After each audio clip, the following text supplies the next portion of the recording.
আদায় করছি যে একটু বিলম্বে হলেও আমরা আজকে লাইভে আসতে পেরেছি এবং সময়ের অত্যন্ত গুরুত্বপূর্ণ একটি বিষয়, যেটি আমাদের ইতিহাসের একটি দায়বদ্ধতা, সেই জায়গা থেকে আজকে আমরা লাইভে আসতে পেরেছি। যারা সংযুক্ত আছেন আবারও আপনাদের শুকরিয়া আদায় করছি।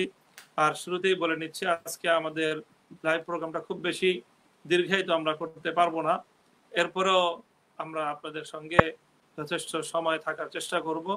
সকলে আমাদের প্রোগ্রামের শেষ পর্যন্ত সংযুক্ত থাকবেন প্রত্যাশা নিয়ে শুরু করছি। মোহতারাম, শাপলা ট্র্যাজেডি আমরা জানি যে এটা আমাদের একটা ইতিহাস, যেটা কখনো মুছবার নয় এবং মুছে দেবারও নয়। তো আপনার মুখ থেকে আমরা অনুপ্রাণিত হয়েছিলাম সেদিন বিভিন্ন ভাবে, বিভিন্ন আঙ্গিকে।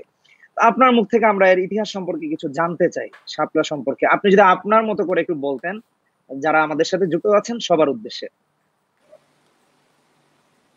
মূলত সেদিনের ইতিহাস তো সকলেরই জানা। শাপলা চত্বর কেন সংগঠিত হয়েছিল, শাপলা চত্বরের এই অবিসংবাদিত যে মহাজাগরণ, যেটিকে সন্দেহাতীতভাবে বলা যায় স্বাধীন বাংলাদেশের অর্ধ শতাব্দীর ইতিহাসের অভূতপূর্ব, অবিস্মরণীয় এবং অতুলনীয় জাগরণ। এর সঙ্গে কোনো আন্দোলন, কোনো সংগ্রাম, কোনো জাগরণেরই তুলনা করা যায় না। শুধু 1969-এর গণ অভ্যুত্থান যেটা ছিল, অর্থাৎ স্বাধীনতা, বাংলাদেশের স্বাধীনতা সংগ্রামের পর সবচেয়ে বড় জাগরণ আমরা শাপলার এই জাগরণকেই বলতে পারি, যেখানে সর্বশ্রেণীর মানুষের স্বতঃস্ফূর্ত অংশগ্রহণ ছিল। বাঁধ ভাঙ্গা জোয়ারের মতো মানুষ নেমে এসেছিল রাস্তায়।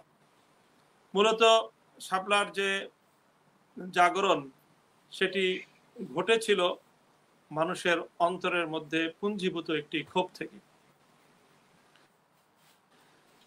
সেই ক্ষোভটি হলো, যখন যে কোনো দাবিকে কেন্দ্র করেই হোক, ঢাকার শাহবাগে একটি মঞ্চ বসেছিল।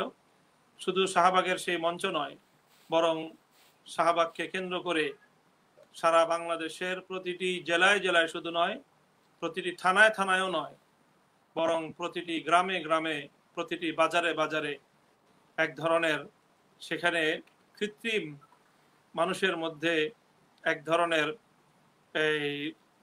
একটা মানুষের মধ্যে একটা চেতনা তৈরি করবার চেষ্টা করা হয়েছিল। আমার আজও মনে পড়ে সেই সময়টায় বাংলাদেশের জানুয়ারি ফেব্রুয়ারির সেই সময়ে আমরা বাংলাদেশের বিভিন্ন প্রান্তে মাহফিল এবং অন্যান্য সফরে যখন গিয়েছি, দেখেছি সন্ধ্যা হলে মানুষ মোমবাতি নিয়ে রাস্তার মোড়ে দাঁড়িয়ে থাকছে। বিভিন্ন গ্রামের বাজারগুলোর মধ্যেও এই দৃশ্য আমি সচক্ষে অবলোকন করেছি। কিন্তু বিষয়টি ছিল অত্যন্ত সেনসিটিভ একটি বিষয়, স্বাধীনতা যুদ্ধের সঙ্গে সম্পৃক্ত একটি বিষয়কে কেন্দ্র করে, যেহেতু এই জাগরণ সেই শাহবাগের যে মঞ্চ হয়েছিল, কাজেই তার বিরুদ্ধাচরণ করাটা কোনোভাবেই সম্ভব ছিল না। যদিও স্বাধীনতার নামকে সামনে এনে, স্বাধীনতার চেতনাকে সামনে এনে মূলত নাস্তিক্যবাদী, ইসলাম বিরোধী একটি হিন্দুয়ানি সংস্কৃতি সেখানে প্রতিষ্ঠিত করবার পায়তারা চালানো হয়েছিল। কিন্তু সেখানে সামনে ব্যানার হিসাবে ফোকাস করা হয়েছিল স্বাধীনতার চেতনাকে। তো স্বাভাবিক কারণেই স্বাধীনতার চেতনা বাংলাদেশের দেশপ্রেমিক প্রতিটি মানুষের অন্তরের লালিত এক সুপ্ত চেতনা। কাজে সেই চেতনার বিপক্ষে কথা বলবার বা সেই চেতনাকে কোনোভাবেই প্রতিপক্ষ তৈরি করবার, প্রতিপক্ষ সাব্যস্ত করবার কোনো সুযোগ তো কারোই নেই। কিন্তু আসলে প্রকৃত অর্থে শাহবাগের চেতনা কোশ্চিনকালেও স্বাধীনতার চেতনা ছিল না, বরং স্বাধীনতার ব্যবসার একটা ধান্দা ছিল। বরং স্বাধীনতাকে পুঁজি করে, স্বাধীনতার চেতনাকে পুঁজি করে ইসলাম বিরোধী একটি সংস্কৃতি বাংলাদেশের মানুষের উপর চাপিয়ে দেওয়ার একটি ষড়যন্ত্র ছিল। সেটি আমরা লক্ষ্য করতাম। সারা দেশের মানুষ, ইমানদার মানুষ, দেশপ্রেমিক তৌহিদি জনতা, তারা বিষয়টিকে উপলব্ধি করতে পারত, কিন্তু বিষয়টি এমন ছিল যে মুখ ফুটে বলবার মতো কোনো পরিস্থিতি ছিল না। তো সে তারই মধ্য দিয়ে সেই শাহবাগী যারা ছিল, মূল উদ্যোক্তা যারা, শাহবাগ মঞ্চের প্রতিষ্ঠাতা, তাদের ভিতর থেকে কারো কারো ব্লগিং এর যেই কথাগুলো, যেগুলো জনসম্মুখে প্রচারিত ছিল না, সেগুলো উন্মোচিত হলো রাসূল সাল্লাল্লাহু আলাইহি ওয়াসাল্লামের বিরুদ্ধে, ইসলাম এর বিরুদ্ধে, আল্লাহর বিরুদ্ধে, আল্লাহর পবিত্র কালাম কোরআনে পাকের বিরুদ্ধে তাদের যে অশ্লীল যে জঘন্য কটূক্তি, সেগুলো যখন মানুষের সামনে আসলো, তখন মানুষের মধ্যে একটি ইমানি বিস্ফোরণ ঘটলো। এবং এই শাহবাগীর অন্তরালে কোন চেতনা তারা বাংলাদেশে প্রতিষ্ঠা করতে চাচ্ছে, যদিও তারা সেটাকে নতুন প্রজন্মের মুক্তিযুদ্ধ বলে আখ্যায়িত করছিল, কিন্তু আসলে সেটি মুক্তিযুদ্ধের নামে বাংলাদেশের স্বাধীনতার যুদ্ধকে কলঙ্কিত করবার একটি অপপ্রয়াস ছিল। তাদের এই মুখোশ উন্মোচন হওয়ার পরেই দেশের মানুষের সামনে সেই বিষয়টি উদ্ঘাটিত হয়েছিল, মানুষ বুঝতে পেরেছিল। তো ঠিক এই সময় গণমানুষের একটি ব্যাপক প্রত্যাশা ছিল যে একটি বিকল্প আহ্বান আসুক। ওই সময়ে হাটহাজারীর মসনদ থেকে প্রায় শতবর্ষী আলেমে দিন, জাতির অবিসংবাদিত রাহবার শাইখুল ইসলাম আল্লামা শাহ আহমদ শফির পক্ষ থেকে ডাক এসেছিল হেফাজতে ইসলাম বাংলাদেশের।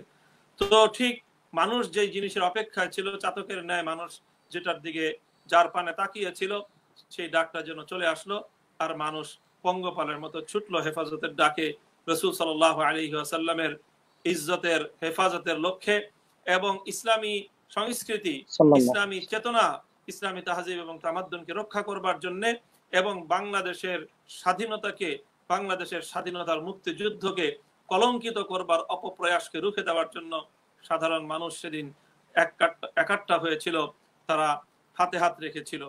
দীর্ঘ প্রায়